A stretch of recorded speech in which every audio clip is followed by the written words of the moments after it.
All right, the last-minute dash for votes, and they do it day up, too, by the way. These candidates crisscross the state.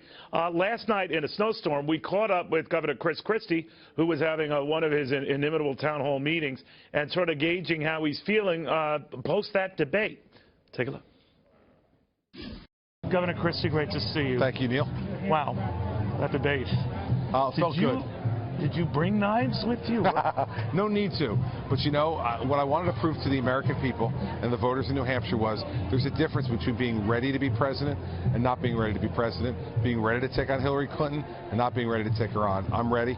Senator Rubio's not. All right, but you took him apart in a way that others had tried, and it was jarring. Were you planning to do it in the layers you did, or did you know he would react the way he did? What? Neither. I mean, I think that's part of being experienced, right? And being a former federal prosecutor, you don't know what the script is going to be. There is no script. You know, you have to react. And I reacted to what I've seen from Senator Rubio for a long time, which is that the answers are all the same.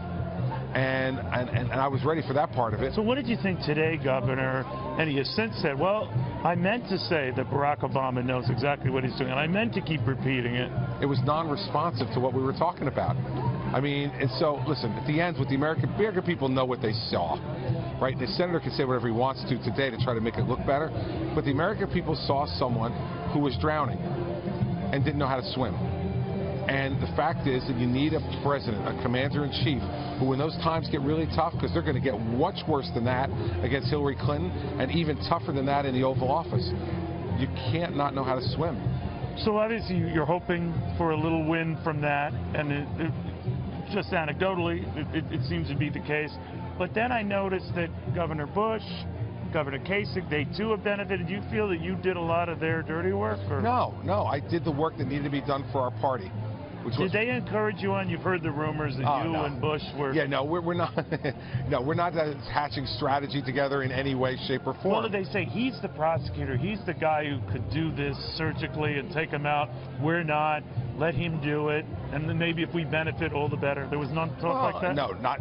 Listen, they may have been talking among themselves. Yeah. But for me, this was my strategy all along. I got asked a few weeks ago, why aren't you engaging Senator Rubio? And I said, I'll do so at a time and a manner of my choosing. But what made it now, Rubio? What made you go after him at this point? Because the media was anointing him. That it was down to a three-person race, and Marco Rubio was the guy, and New Hampshire's the place I've spent 71 days, and I wanted to do everything I could to make sure that that momentum was stunted, and the way to do that was to show who I really am. What the American people now know from watching that debate is I am the former federal prosecutor who knows how to get this stuff done. I am the governor who rescued us after Hurricane Sandy. I am the guy who knows how to get things done. What did you think when he went after you on the snowstorm thing? Desperate, and he didn't know what he was talking about. Like to say that I didn't want to go back? It's crazy. Line. Yeah, right? Crazy that I didn't want to go back. I didn't want to go back till I had to.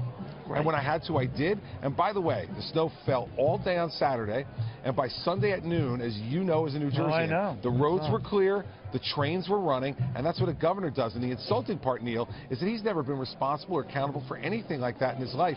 And he's throwing criticism at me. I've got through 17 snow emergencies in 6 years, and the second worst natural disaster in American history. I know what I'm doing. So let me ask you, Governor, I mean, you hope that it translates into votes and sure polls, and it just might. But what if it did not? I mean, there's another way to look at your performance today. They reminded people no one better articulates the attack line that Republicans should have going after Hillary Clinton. So as a running mate for somebody, you could be the guy to be that attack dog. What do you think? Certainly, I certainly could be, but I won't be, because I'll be the one picking a running mate. And I just, But you wouldn't rule out if it didn't happen. I allowed Mitt Romney to consider me the last time, right? So the fact is that you don't run for vice president. A guy or a woman. Would you be open to it?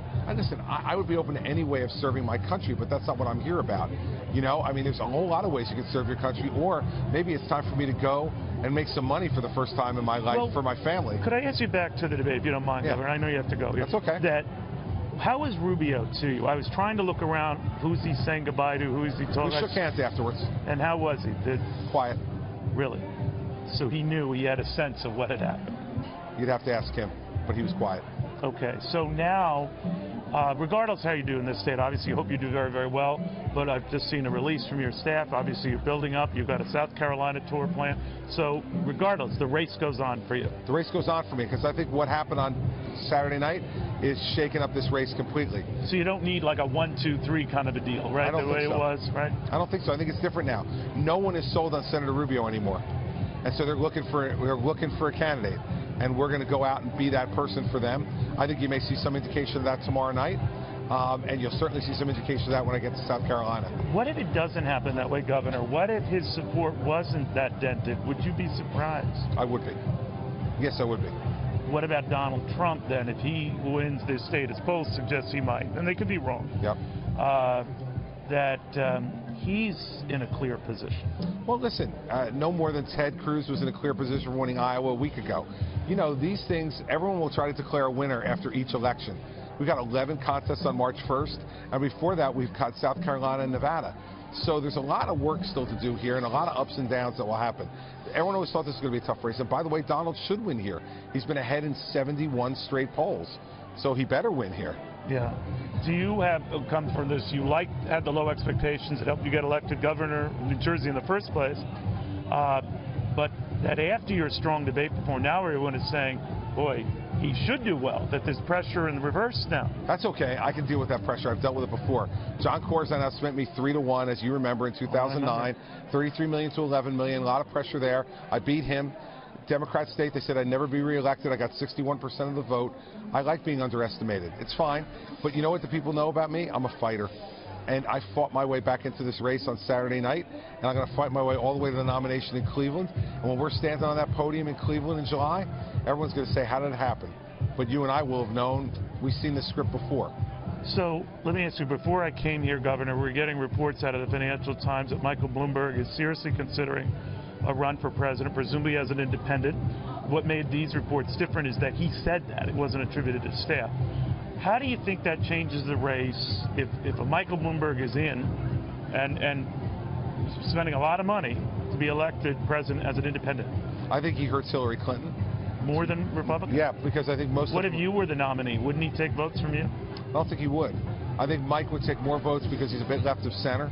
And I think his positions are a bit left of center nationally. So I think he'd take votes from Hillary. But in the end, let's see if he actually does it or not. And maybe if I was the nominee, Mike wouldn't feel the need to do it. So you are managing to come out of your shell. Listen, I'm shy and retiring, as you know. Right. But if I can break out of my shell, I might actually get somewhere in this business. All right, Governor, thank you very, very much. Thanks, Neil. Governor Chris Christie.